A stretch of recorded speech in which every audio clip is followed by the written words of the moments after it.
Nah, hukum yang di dalam hadis ini yaksilul mani wa ana anzuru ila atharil ghasli fihi, dan aku melihat betul, kata Aisyah radhiyallahu anha, bekas daripada baju di daerah tertentu yang dicuci oleh Rasulullah sallallahu alaihi wasallam. Berarti bekas cucian daripada Nabi itu belum kering, masih nampak bercak airnya ketika menghilangkan bekas daripada air maninya. Nah, redaksi yang berbeda ini perlu kita pahami. Kuntu afruquhu min thawbi Rasulillah sallallahu alaihi wasallam yabisan.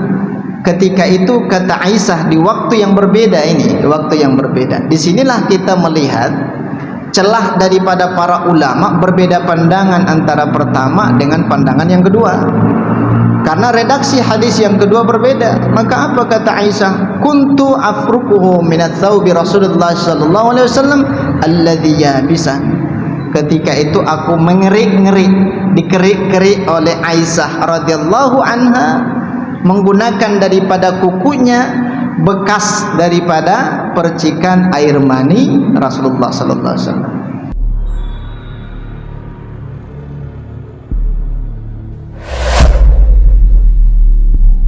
Bismillahirrahmanirrahim. Assalamualaikum warahmatullahi wabarakatuh.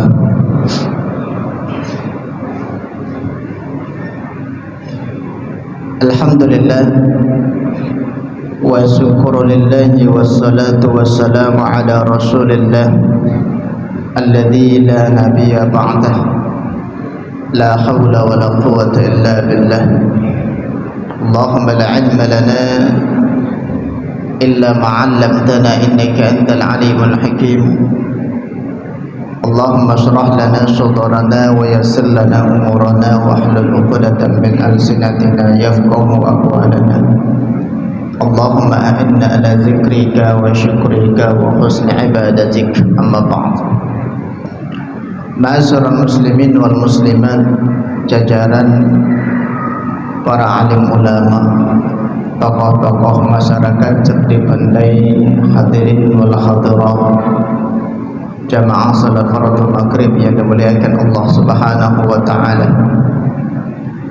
Alhamdulillah, kembali kita memperbaharui daripada rasa kesyukuran kita kepada Allah, yang mana pada malam hari ini kita masih bisa melaksanakan sebuah kewajiban kita dalam rangka meningkatkan ubudiyah ataupun ketakwaan kita kepada Allah Subhanahu wa taala.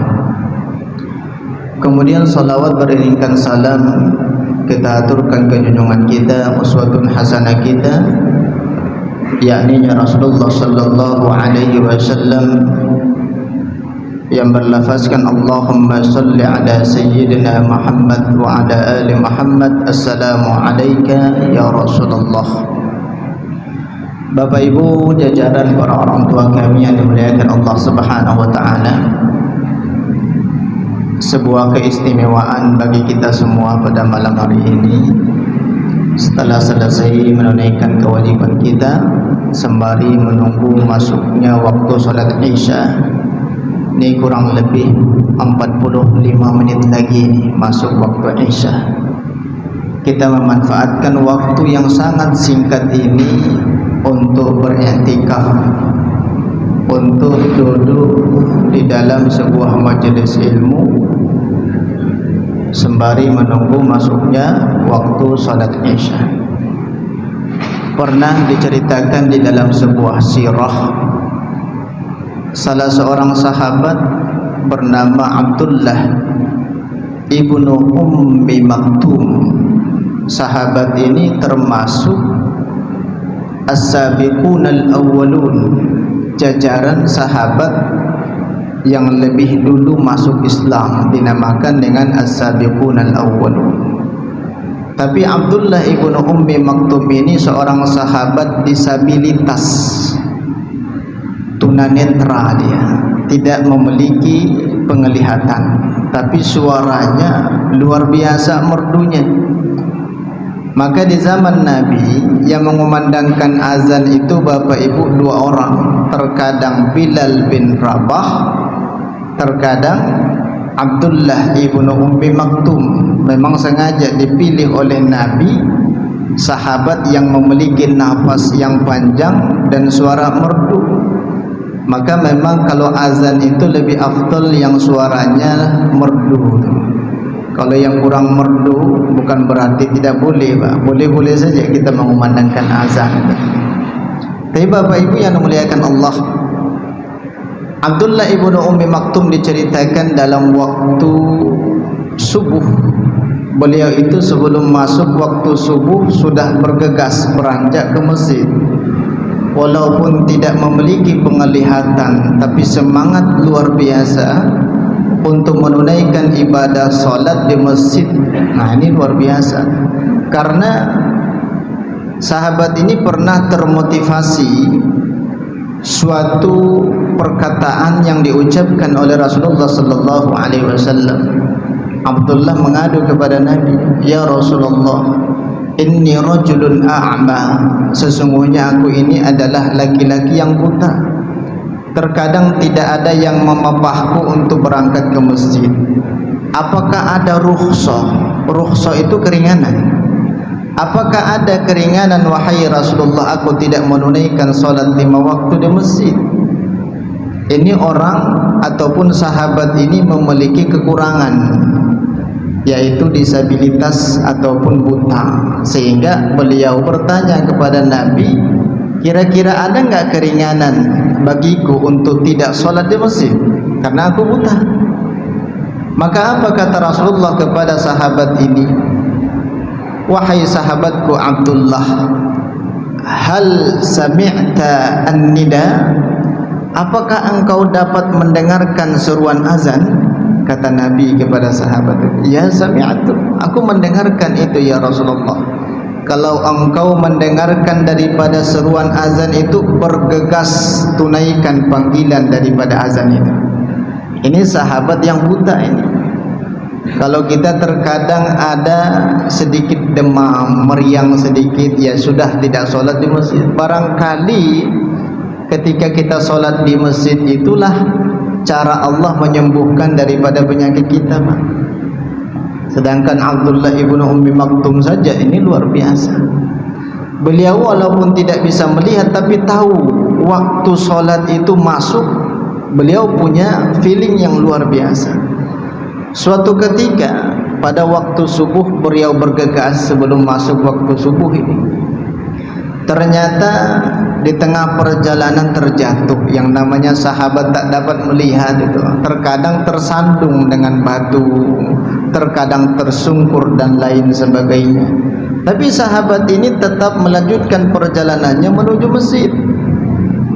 Keesokan harinya, ketika Abdullah ibnu Ummi Maktum ini hendak tersandung di hari yang berbeda diceritakan dalam suatu riwayat, ternyata muncul sosok seseorang yang tidak diketahui orang ini siapa, asal muasalnya dari mana.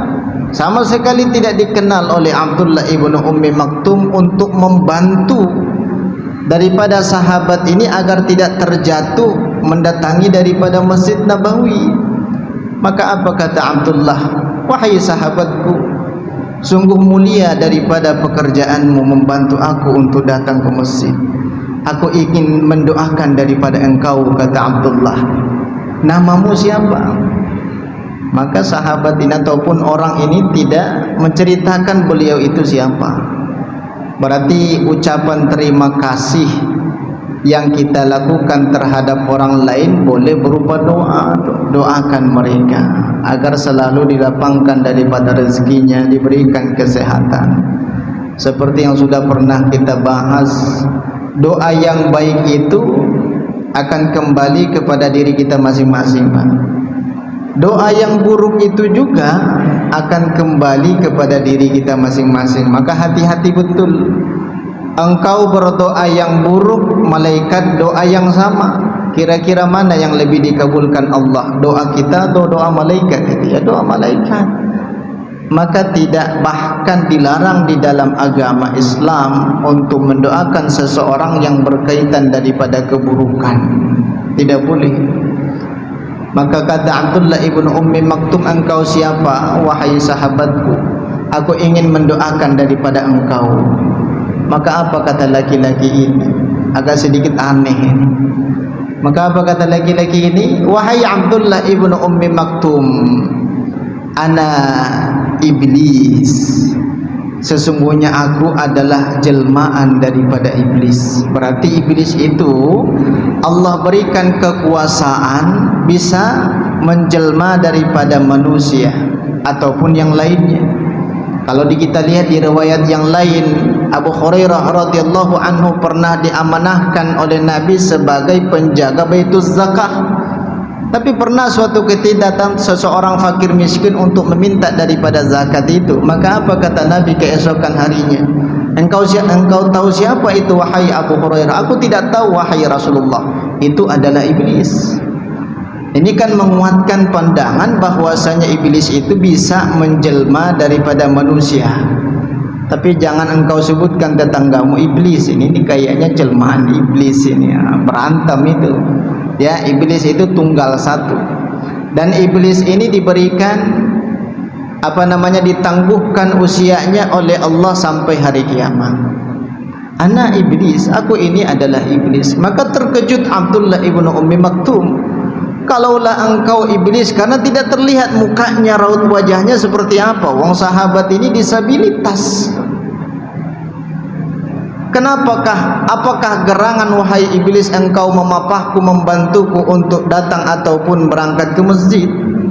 Maka apa kata iblis ini? Wahai Abdullah ibnu Ummi Maktum, kemarin engkau terjatuh. Aku melihat betul itu, kata iblis itu. Engkau terjatuh menuju masjid. Ternyata Allah gugurkan separuh daripada dosa-dosamu. Aku khawatir yang kedua kali ini ketika engkau terjatuh lagi, hapus sudah dosamu, tidak ada lagi tersisa. Sia-sia sudah usahaku untuk merayu menggoda daripada engkau, kata iblis ini. Ini luar biasa. Maka terkejut daripada Abdullah ibnu Ummi Maktum. Maka kesimpulan daripada sirah ini, kisah ini, apapun bentuk daripada usaha yang kita lakukan Bapak Ibu untuk mendatangi sebuah kebaikan, untuk mendatangi masjid, untuk mendatangi daripada majelis ilmu, yakin dan percayalah pekerjaan itu dapat menggugurkan daripada dosa-dosa kita. Dikarenakan iblis saja yang tidak muncul. Kalau muncul mungkin banyak juga dosa kita yang berguguran. Tapi Bapak Ibu yang dimuliakan Allah Subhanahu wa taala, inilah ifrah yang bisa kita ambil. Apalagi usia kita, usia daripada orang-orang tua kami ini sudah sepertinya hampir separuhnya sudah mulai memutih ini. Jenggotnya sudah putih, rambutnya sudah memutih. Apa yang nak kita tunggu lagi? Menunggu datangnya kematian, maka manfaatkanlah waktu kita untuk kebaikan-kebaikan. Kalau main-main catur di luar itu orang tua tidak level lagi itu Pak, tidak level lagi itu. Level orang tua itu duduk di masjid, nah itu levelnya. Duduk di majelis ilmu, beretikaf di masjid. Karena kita tidak tahu usia kita sampai kapan. Manfaatkanlah sisa daripada usia kita untuk kebaikan demi kebaikan. Silakan bersambara di Tanjung Pinang ini. Mungkin ba'da Isya ada kajian di sana, ba'da subuh ada kajian di sana. Itulah yang kita nikmati saat ini ketika usia sudah senja. Jangan dikarenakan usia sudah senja tapi jiwanya masih jiwa-jiwa anak muda. Ini bahaya kalau jiwa anak muda. Tapi Bapak Ibu hadirin wal hadirat jamaah salat fardu maghrib yang dimuliakan Allah Subhanahu wa taala. Sebagaimana biasa ya, pada malam hari ini juga kita mengkaji ya salah satu hadis sahih yang diceritakan oleh istri daripada Rasulullah sallallahu alaihi wasallam. Hadis ini juga dimuat dalam satu kitab Bulughul Maram min Adillatil Ahkam karangan Ibnu Hajar Al-Asqalani radhiyallahu anhu. Bapak Ibu yang dimuliakan Allah Subhanahu wa taala, Aisyah radhiyallahu anha salah satu istri daripada Nabi dan juga jajaran daripada sahabiyah yang paling banyak bercerita tentang Rasulullah. Berarti berkaitan dengan hadis Nabi itu. Yang pertama ada namanya Abu Hurairah, yang kedua ada namanya Abdullah ibnu Umar, dan urutan ketiga ada namanya Anas bin Malik, yang keempat adalah Aisyah radhiyallahu anha.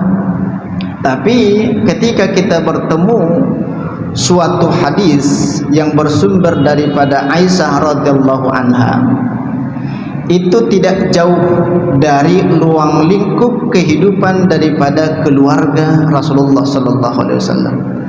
Kalau berkaitan dengan bagaimana hak dan kewajiban, bagaimana kehidupan rumah tangga daripada Rasulullah, cari referensinya hadis yang diceritakan oleh Aisyah radhiyallahu anha, karena bersama dengan Rasulullah sallallahu alaihi wasallam. Ini berkaitan daripada rumah tangga, berkaitan daripada hubungan suami istri dan lain sebagainya. Terkadang Bapak Ibu memang ada hal yang sedikit ambigu, ataupun mungkin ada hal yang sedikit tabu, maksudnya bukan ambigu, sedikit tabu. Perasaan kita agak aneh ketika dibahas.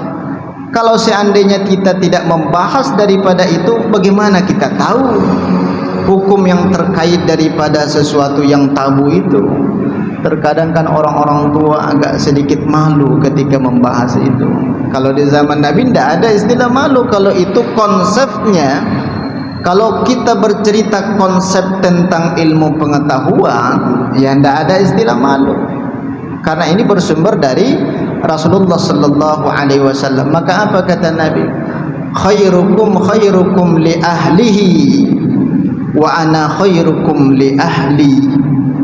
Sebaik-baik kalian adalah orang yang terbaik kepada ahlinya. Siapa yang dimaksudkan ahli di dalam hadis itu? Ahli itu termasuk diantaranya istri, termasuk diantaranya orang tua, termasuk diantaranya mertua, termasuk diantaranya adalah anak. Kalau di dalam Islam sebenarnya tutur kata berkaitan dengan menantu ataupun mertua itu tidak ada panggilan mertua. Kalau dalam Islam, kalau sudah menikah, kita nikahi daripada putrinya, ya orang tua. Di Indonesia saja mungkin ada perbedaan panggilan, tapi statusnya sama, sama-sama orang tua itu. Orang tua dari pihak istri, orang tua dari pihak suami. Jangan dibeda-bedakan itu. Terkadang pendapatan ini masuk lagi ke masalah pendapatan. Terkadang pendapatan daripada istri itu ia bagi ke rumahnya, ia bagi ke orang tuanya. Yang marah suaminya. Celah dari mana bagi seorang suami bisa memarahi daripada istrinya? Pendapatan daripada itu istri ia kirim kepada orang tuanya. Tidak ada celah kita untuk memarahinya itu.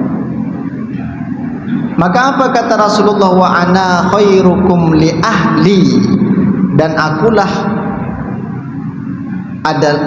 orang yang terbaik kepada keluarga dibandingkan daripada kalian semua, kata Nabi. Nah, kita lihat redaksi daripada hadis yang diceritakan oleh Aisyah radhiyallahu anha. Anna Rasulullah sallallahu alaihi wasallam kana yaksil. Ini di dalam fikih Bulughul Maram memang dibahas seperti itu. Kana yaksilul mani, bahwasanya Rasulullah sallallahu alaihi wasallam membasuh daripada bajunya, membasuh daripada jubahnya yang terkena percikan daripada air mani. Nah, kalau kita lihat dalam hadis ini, domir yang digunakan adalah huwa yaksil. Nabi yang mencuci daripada bajunya, bukan Aisyah yang mencuci daripada baju Rasulullah. Kalau Aisyah yang mencuci baju Rasulullah, taksil itu. Berarti domirnya hiya, ditujukan kepada istri Nabi itu. Maka terkadang kita, jajaran para bapak-bapak ini, para suami, kita beranggapan bahwasanya istri itu berkewajiban untuk mencuci baju kita. Kewajiban dari mana itu? Tidak ada yang mengatur tentang itu. Sedangkan Nabi sendiri mandirinya luar biasa, mencuci bajunya. Maka yang paling baik itu Bapak Ibu dalam rumah tangga terjadi kolaborasi itu, kerjasama antara suami istri. Kalau ibu sedang menyapu rumah, Pak, kalau ibu sedang masak, ya sudah kita cari pekerjaan yang lain. Jangan duduk nongkrong, main handphone, main game dan lain sebagainya, muncul masalah tuh. Seolah-olah persepsi kita bahwasanya masak itu, mencuci itu kewajiban daripada istri. Terkadang ada seorang anak muda ketika ditanya, nantilah saya nak menikah biar ada untuk mencuci bajuku, kata dia. Receh kali menikah itu untuk mencuci bajunya doang atau? Kan sudah banyak laundry, antar ke laundry, selesai masalah itu. Kalau nak menikah dikarenakan untuk mencuci baju, tak payah menikah, tak payah menikah. Ini kok kecil betul motivasi seseorang itu nak menikah, untuk cari membasuh bajunya. Emang istri itu pembantu? Bukan. Ini yang perlu kita pahami, Pak. Maka kembali kita ulang perkataan yang dulu membahas tentang harta itu. Ketika seorang istri mau dia masak di rumah, itu karena keihsanan daripada sifat mereka. Apa itu ihsan? Ihsan itu kebaikan. Karena kebaikan seorang istri, maka dia mau memasak untuk anak dan suaminya. Itu karena kebaikan, ya, bukan karena kewajiban. Ini yang harus kita bedakan betul itu, sehingga tidak terjadi permasalahan di dalam rumah tangga. Memang malam ini terbantulah kaum ibu-ibu nih. Ya, besok baru kita bahas masalah bapak-bapak betulnya. Ya. Tapi Bapak Ibu yang memuliakan Allah Subhanahu wa taala. Nah, hukum yang di dalam hadis ini, yaksilul mani wa ana anzuru ila atharil ghasli fihi, dan aku melihat betul, kata Aisyah radhiyallahu anha, bekas daripada baju di daerah tertentu yang dicuci oleh Rasulullah sallallahu alaihi wasallam. Berarti bekas cucian daripada Nabi itu belum kering, masih nampak bercak airnya ketika menghilangkan bekas daripada air maninya. Nah, redaksi yang berbeda ini perlu kita pahami. Kuntu afruquhu min thawbi Rasulillah sallallahu alaihi wasallam yabisan. Ketika itu, kata Aisyah, di waktu yang berbeda ini, waktu yang berbeda. Disinilah kita melihat celah daripada para ulama berbeda pandangan antara pertama dengan pandangan yang kedua. Karena redaksi hadis yang kedua berbeda. Maka apa kata Aisyah? Kuntu afruquhu min thawbi Rasulillah sallallahu alaihi wasallam alladhi yabisan. Ketika itu aku mengerik-ngerik, dikerik-kerik oleh Aisyah radhiyallahu anha, menggunakan daripada kukunya bekas daripada percikan air mani Rasulullah sallallahu alaihi wasallam. Tapi Bapak Ibu yang memuliakan Allah Subhanahu wa taala, ini hukum, ya, hukum. Permasalahannya yang perlu kita pahami, di dalam kelamin, baik ia laki-laki, baik ia perempuan, memiliki cairan-cairan yang berbeda. Yang pertama ada namanya baul, yang kedua ada namanya wadi, ada namanya mazi, ada namanya mani. Berarti 4: baul, wadi, mazi, mani. Dan ini kita harus pahami betul ini, mana yang kategorinya najis, mana yang kategorinya tidak najis. Kalau baul, kencing, ya ittifaq ulama mengatakan bahwasanya kencing itu adalah najis. Najis, tinggal lagi ada perbedaan najisnya antara anak bayi laki-laki dengan orang dewasa. Kalau anak bayi laki-laki yang belum mengkonsumsi selain daripada ASI daripada maknya, maka kategorinya najis mukhaffafah, ya tetap kategorinya najis. Berarti baul itu adalah najis ketika baju, ketika mukena, ketika kain yang kita gunakan untuk sholat ternyata terkena pipis anak bayi perempuan, tidak dicuci, sholatnya tidak sah. Karena syarat sahnya sholat itu diantaranya suci dari najis dan hadas. Kalau terkena najis bukan berarti batal wudunya. Tidak termasuk terkena najis itu membatalkan wudu, tidak, tapi membatalkan sholat. Ternyata kita pakai mukena ini ibu, sebelum berangkat ke masjid gendong cucu dulu, sayang betul dengan cucunya. Ternyata lupa pakai pempesnya, bocor sudah, kena mukenanya, lupa. Ibu ini lupa, nenek ini lupa, dia tetap dia berangkat ke masjid. Ketika selesai salam, assalamualaikum warahmatullahi, baru ingat, oh ini mukena aku, ini kemarin terkena pipis cucu ini, belum pernah ataupun belum sempat dibersihkan. Ulangi sholatnya, karena sudah ingat. Ulangi itu, karena tidak sah sholat seseorang ketika terkena najis, itu baul, kencing. Berbeda halnya orang tua yang terkena penyakit, namanya penyakit sulsul baul. Sulsul baul, sul itu artinya sala yasilu sailan, berarti mengalir. Seorang tua yang sudah lansia, usianya 70 tahun ke atas, yang sudah lansia ini, ia terkena penyakit sulsul baul, tidak habis-habis kencingnya. Ibarat keran itu, deratnya itu sudah dol, dikunci kok masih netes-netes, berarti harus diganti ini kerannya. Bukan berarti diganti penutup kerannya ya, kerannya yang diganti, sudah dol. Nah, kalau tempat wudu. Tapi kalau orang tua jangan diganti kerannya, selesai sudah kalau diganti kerannya itu. Ya, berarti ini orang tua yang terkena penyakit sulsul baul, sudah selesai kencing dia, buang air kecil, berdiri masih netes saja, netes. Kapan dia sholat? Ini berarti deratnya itu sudah mulai longgar. Jangan pula berjiwa-jiwa anak muda, kerannya saja deratnya sudah longgar. Nah, ini yang harus kita pahami itu. Maka terkena penyakit sulsul baul ini ada namanya rukhsah, keringanan yang diberikan kepada mereka. Maka tidak batal wudu seseorang ketika tetesan air kencingnya keluar, yang mana beliau itu terkena penyakit sulsul baul, sudah wudu masih keluar dengan sendirinya, maka rukhsah ini khusus diberikan keringanan. Sudah wudu, sama ada kencingnya keluar ataupun tidak, tetap sholat. Tapi orang tua yang terkena penyakit sulsul baul ini tidak dianjurkan sholat di masjid, Pak.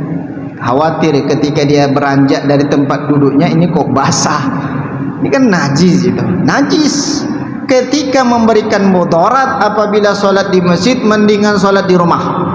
Kalau orang tua yang seperti itu, berarti saya kan sudah termasuk orang tua, sholat di rumah lah kata dia. Itu helah, itu helah betul itu. Ya, ini yang terkena penyakit. Maka orang yang terkena sulsul baul tadi hanya boleh dipakai, disampaikan oleh para ulama-ulama kita, 1 kali wudu, 1 kali sholat. Dia wudu, kencingnya keluar sedikit, dikasih alas. Kalau sekarang kan sudah ada pembalut. Bukan hanya perempuan saja yang menggunakan pembalut itu, Pak. Ya, laki-laki juga punya ataupun pakai pembalut. Ada pempes untuk orang tua yang sudah lansia. Nah, pakai pempes saja. Nah, ketika ataupun sebelum dia berwudu, disucikan dulu pempesnya, ganti dulu. Sudah dipakaikan ketika dia berwudu, keluar dengan sendirinya, sholatnya tetap lanjutkan. Tapi orang yang terkena penyakit sulsul baul ini hanya boleh digunakan 1 wudu, 1 sholat.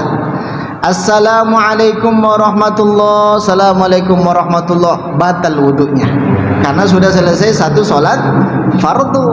Nanti ketika nak masuk ataupun nak sholat asar, wudu lagi, bersihkan lagi dari awal. Sudah bersih daripada najis, pasang pengamannya, wudu, keluar dengan sendirinya, tetap sholat. Ketika selesai sholat asar, batal wudunya. Ini antisipasi ataupun penyelesaian ketika ada orang tua kita yang terkena sulsul baul. Jangan pula, oh ini sulsul baul berarti sholatnya tidak wajib lagi. Tidak ada cerita. Sholat itu tidak ada celah bagi kita untuk menawar. Tidak ada, Pak. Beda halnya dengan puasa. Kalau puasa boleh diganti dengan bayar fidyah. Tapi kalau sholat engkau tinggalkan itu sholat dibayar fidyah, dari mana pandangan itu? Tidak ada. Nah, udahlah saya bayar fidyah sajalah, tidak sholat, kata dia. Itu enak-enak dia aja itu. Berarti kalau orang tua sekalipun tidak ada gugur kewajiban sholat, tidak ada. Kecuali yang tidak normal lagi, cara berpikirnya tidak normal lagi, sudah pikun. Berarti itu dikategorikan hilang akal, dikategorikan orang yang tidak berakal lagi, karena sudah lanjut usia, sudah pikun. Kapan dia mau sholat, ya sudah, izinkan dia sholat. Ini orang yang sudah pikun itu, ya. Ini sudah masuk zuhur ini, bukan Pak, ini masih jam 9. Jangan didebat itu kalau orang tua yang sudah pikun itu. Udah kasih air saja untuk wudhu, sholatlah. Ini sudah rusuh, keringanan bagi mereka. Ini baul.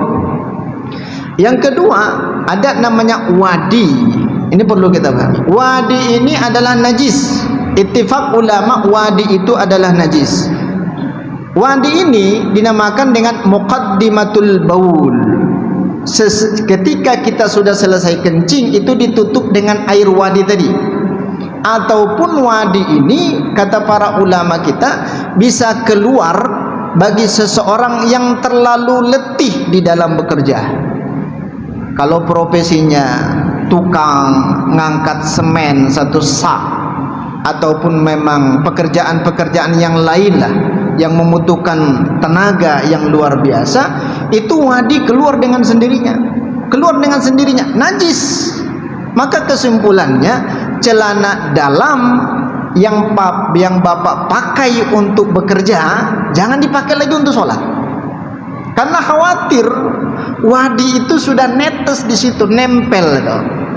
Ya, nggak terlalu banyak, nggak seperti halnya kencing itu paling satu tetes itu, tapi najis, mengenai daripada celana, nggak boleh lagi dipakai, najis itu, najis. Maka hati-hati itu. Orang-orang tua kita dulu ini luar biasa, ketika nak berangkat ke sawah membawa cangkul, tapi pegang betul ya, kemana-mana dibawa kainnya. Ketika ada undangan orang tua di kampung itu bawa kain.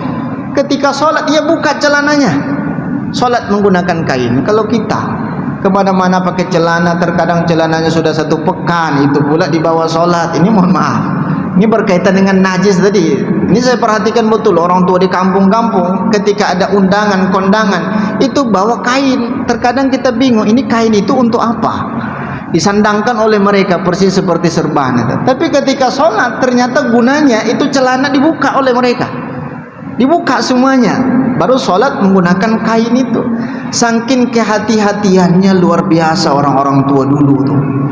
Orang-orang tua sekarang ya sama, hati-hati juga sih, hati-hati yang lain mungkin kategorinya seperti itu. Tapi Bapak Ibu yang memuliakan Allah Subhanahu wa taala, wadi, mazi ini juga kategorinya najis. Mazi ini ketika seseorang bersahwat. Ya, sahwat, apakah bapak bersahwat atau tidak, ya bapak yang paham, dan mungkin orang lain paham, ini bapak ini bersahwat ini. Nah, boleh kita langsung kesimpulkan seperti itu. Terkadang seseorang itu bersahwat ketika melihat pemandangan yang tidak baik, ataupun menggunakan handphone dia, ya punya buka YouTube dan lain sebagainya, di scroll sampai ke atas. Terkadang memang muncul di situ iklan-iklan yang tidak betul gitu. Sudah tidak betul, tapi ditahan di situ iklannya. Ini jadi masalah tuh. Nah, bersahwat orang tua ini melihat daripada video itu, maka mazi itu keluar, Pak.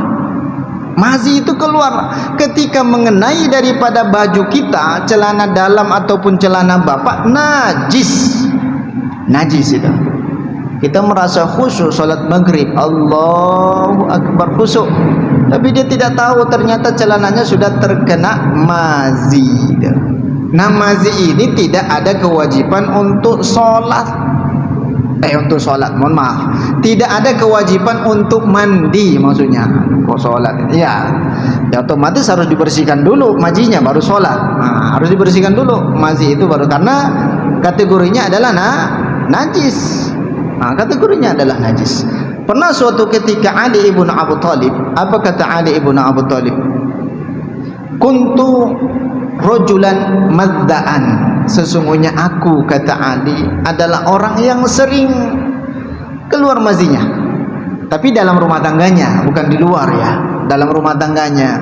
Ketika dia mungkin bersalaman dengan istrinya, memeluk daripada istrinya, syahwatnya naik, walaupun tidak terjadi hal yang diinginkan di situ, ya mazi itu tetap keluar, najis itu. Maka apa kata Ali ibn Abu Thalib ini agak sedikit tabu. Aku sedikit malu, wa ana astahi an as'alun nabi sallallahu alaihi wasallam. Aku malu bertanya kepada Nabi terkait daripada mazi ini, kata Ali. Kenapa Ali malu? Ya iya, Nabi itu adalah mertua daripada Ali ibn Abu Thalib.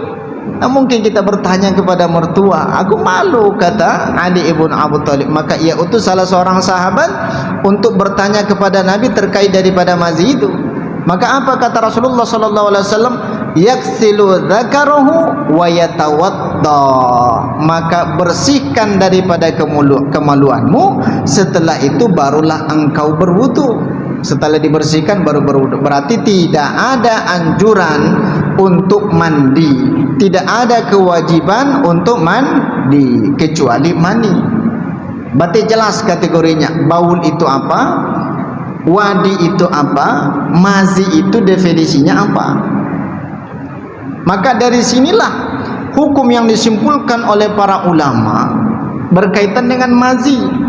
Hati-hati itu, walaupun sudah dibersihkan, walaupun sudah dicuci, ketika dia bersahwat lagi setelah dibersihkan daripada kemaluannya, keluar kembali itu mazi.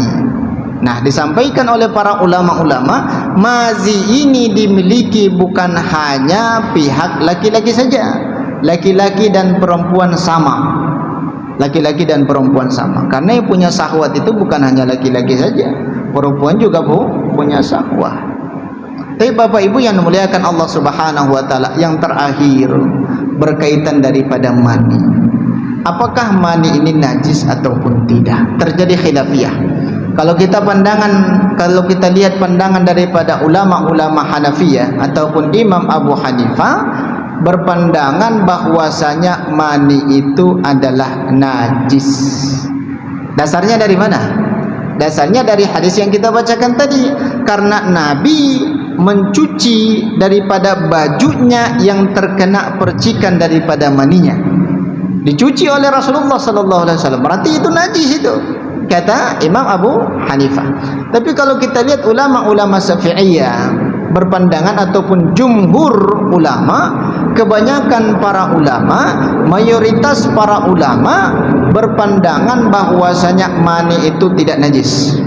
Kenapa? Alasannya Aisyah radhiyallahu anha mengerik-ngerik daripada sisa air mani yang masih tersisa di kain daripada Rasulullah, menggunakan daripada kukunya tanpa dibilas menggunakan air. Berarti tidak najis.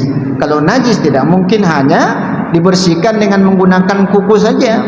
Berarti jumhur ulama berpandangan bahwasanya mani itu tidak najis. Nah, kesimpulannya tidak mungkin Allah menciptakan daripada manusia itu bersumber daripada najis. Karena kita tercipta daripada nutfah. Nutfah itu adalah cairan yang disebut dengan air, yang disebut dengan air mani. Berarti saya juga lebih cenderung pandangan jumhur ulama yang mengatakan bahwasanya mani itu tidak termasuk kategori najis. Nah, berarti suci dia. Tinggal lagi, walaupun dia tidak termasuk najis, jangan dibiarkan di jubah itu nempel di bawah sholat Jumat, nampak betul bekas peperangan dan lain sebagainya di situ. Ya, disunnahkan, ya, lebih disunnahkan dibersihkan daripada dibawa kotor seperti itu. Bersihkan, itu disunnahkan. Kalau kita bersihkan ya berpahala, ya, daripada tidak, kecuali terlupa. Berarti sholatnya tidak diulang, kecuali ataupun berbeda halnya dengan air kencing bayi tadi, anak perempuan. Kalau sudah teringat, oh ternyata ini mukena yang kemarin yang terkena pipis, ulang lagi sholatnya, ya, diqadha, diulang lagi sholatnya. Tapi Bapak Ibu yang dimuliakan Allah Subhanahu wa taala, inilah beberapa kesimpulan ya daripada hadis yang diceritakan oleh Aisyah radhiyallahu anha, bahwasanya Rasulullah sallallahu alaihi wasallam dalam satu riwayat diceritakan Nabi mencuci, membersihkan daripada bekas daripada air maninya. Kemudian yang kedua, Aisyah radhiyallahu anha bukan membersihkan menggunakan air, tapi mengerik-ngerik menggunakan kukunya, menandakan bahwasanya mani itu sekali lagi tidak termasuk kategori najis. Mungkin ada hal yang perlu kita diskusikan, ya silakan Bapak Ibu. Ya silakan Pak, silakan.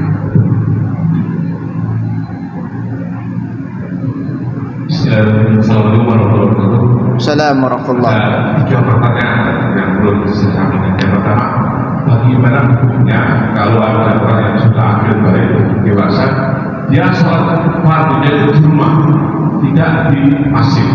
Kemudian bagaimana juga kalau seorang perempuan sholat di masjid. Kemudian yang kedua, berkaitan dengan tadi masjid ini, misalnya ada pemuda itu masuk bulan ganti, dia baru 10 mau sholat Jumat di Tina Azmah, di lampu merah dia berhenti. Nah di sampingnya itu ada apa yang kurang bersih sehingga dia edging. Nah otomatis dia keluar masjidnya. Nah bagaimana cara dia untuk mensucikan diri? Nah, yang terakhir adalah kalau kita mendoakan mayit adalah ya Allah ampuni dosanya, terima segala pahalanya, dan jadikan alam kuburnya taman-taman surga. Yang dimaksud taman-taman surga itu apa seperti ini? Majelis itu, karena majelis itu termasuk dengan taman-taman surga. Terima kasih. Assalamualaikum warahmatullahi wabarakatuh. Waalaikumsalam warahmatullahi wabarakatuh. Yang pertama adalah lupa saya. Hukum sholat fardu. Oh, baik ya. Ini karena selalu bertanya tiga terus bapaknya. Sebentar lagi dapat kipas angin ini, ya. Dirangkum semua sama beliau. Yang pertama adalah terkait daripada hukum sholat berjamaah, sholat fardu berjamaah. Ini juga terjadi khilafiyah. Jumhur berpandangan bahwasanya sholat berjamaah itu hukumnya sunnah muakkad. Jumhur, tapi ada yang keimanannya lebih tinggi dibandingkan daripada rata-rata mengatakan bahwasanya sholat berjamaah itu di masjid hukumnya wajib. Wajib artinya ketika tidak ditunaikan berdosa. Kalau ada orang yang tidak sholat di masjid berarti mereka berdosa. Ini kan pemahaman ulama yang kedua. Itu sebenarnya jauh lebih baik seperti itu. Tinggal lagi jumhur berpandangan derajatnya tidak sampai kepada wajib. Sholatnya wajib, ditunaikan secara berjamaah mendapatkan keistimewaan yang luar biasa. Di antaranya adalah khairum minas salatil fazzi bisab'i wa isrina darajah. Berarti 27 derajat. Maknanya apa?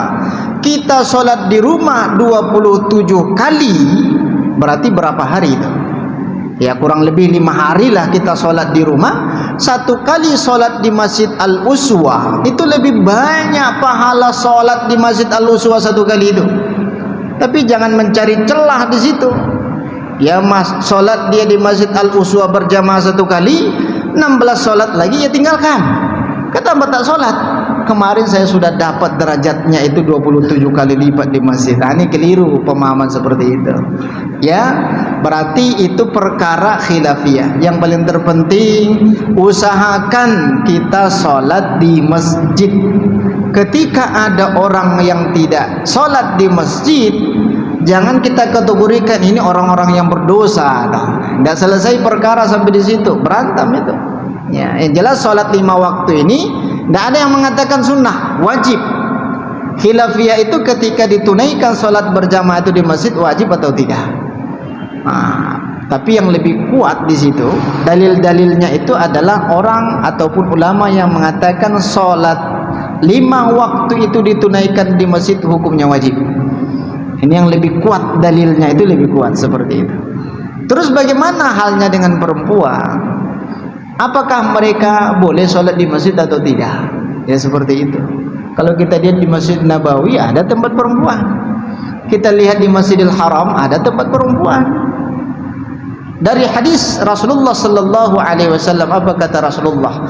Inna afdalus sufufi safful awwal.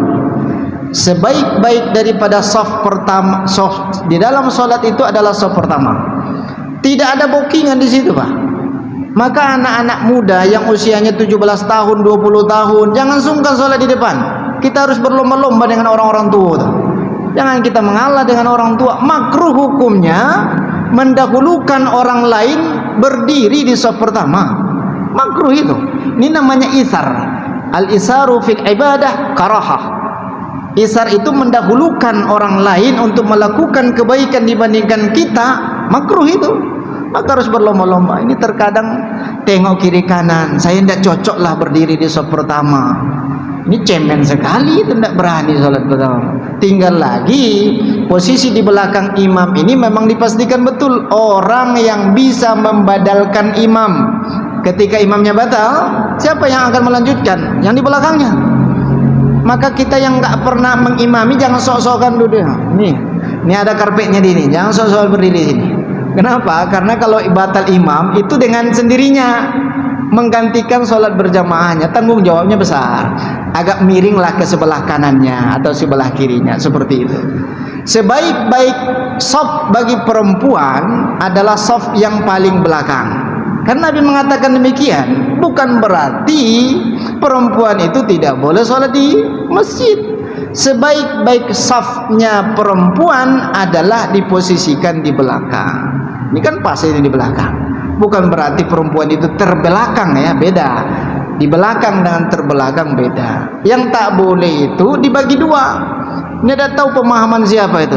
Dibagi dua. Sebelah kanan laki-laki, sebelah kiri perempuan. Assalamualaikum warahmatullahi. Ini ada perempuan. Ini yang tidak boleh itu. Bercampur aduk laki-laki perempuan, laki-laki perempuan. Tidak sah solat seperti itu. Ya, perempuan itu sebaik-baik shaf bagi mereka adalah di belakang. Dari hadis ini disimpulkan bahwasanya kaum ibu boleh sholat di masjid. Boleh sholat di masjid. Bukan berarti dilarang, tidak dilarang. Boleh. Maka kalau bapak tersisa suami istri anak-anak sudah pada berkeluarga semua, mesra-mesraanlah ke masjid itu. Ini waktu dulu sebelum menikah ini pegang sini pegang sana, sudah menikah tua ceria, apa yang ia pegang? Besi motor di belakang lah.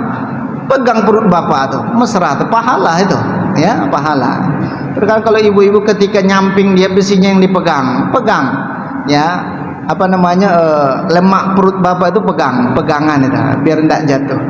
Ini bagi perempuan. Yang kedua, ini masalah mazi, seperti anak muda tadi. Tidak tahu anak muda atau orang tua ini. Anak muda, ya, ketika sahwatnya naik, mazinya keluar, nyampe ke masjid, kamar mandi, copot kalau dia punya celana dalam, buka celana dalamnya, gantungkan di kamar mandi. Ya, tidak mungkin ada yang ngambil, ya, tidak mungkin copot celananya, dikantongi pula di bawah sholat, sama aja. Ya, jangan pakai celana dalam ketika sholat. Bukan berarti tidak pakai celana, ya. Celana yang di dalam yang terkena mazi itu gantungkan. Sudah selesai sholat, pakai balik. Ya, pakai balik. Itu cara solusinya. Tidak harus mandi, karena kata Rasulullah sallallahu alaihi wasallam, yaghsilu dzakarahu wa yatawadda. Cuci sumbernya, di mana sumber pengeluarannya, kemudian wudu. Nah, itu cara penyelesaian untuk membersihkan mazi. Ya, yang terakhir PR lah, ya, mungkin di lain waktu kita bahas karena waktu sholat isya sudah masuk. Kita tutup dengan lafaz alhamdulillah, alhamdulillahirabbil alamin, dan doa kafaratul majelis. Subhanakallahumma wa bihamdik, asyhadu an la ilaha illa anta, astaghfiruka wa atubu ilaik. Assalamualaikum warahmatullahi wabarakatuh.